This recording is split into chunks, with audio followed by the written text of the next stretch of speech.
शादी के दिन तोहर बाटे नियर आइल, करो उपाय कोनो चिंता समाइल।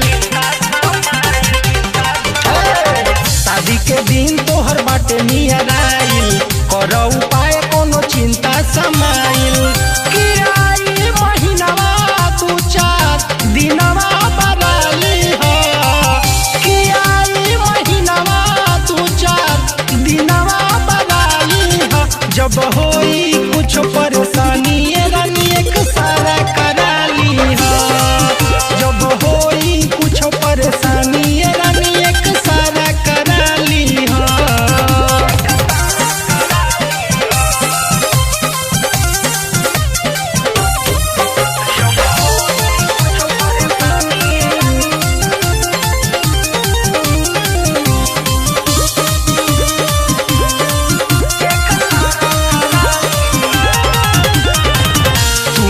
बाड़ू जान हमारे तू ही अरमान हो, तोहरे खातिर रखले बानी खाली क के दलान हो। तू ही बाड़ू जान हमारे तू ही अरमान हो, तोहरे खातिर रखले बानी खाली क के दलान हो।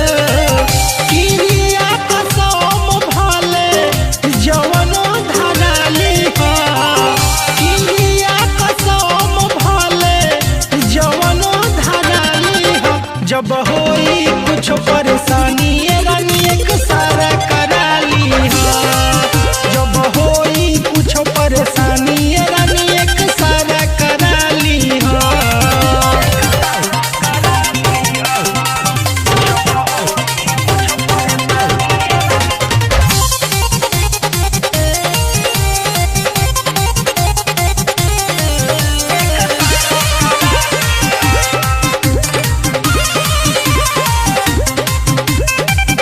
यार खान प्यार कहबो दीही ना भातार हो, एही से त कहे नी की होखे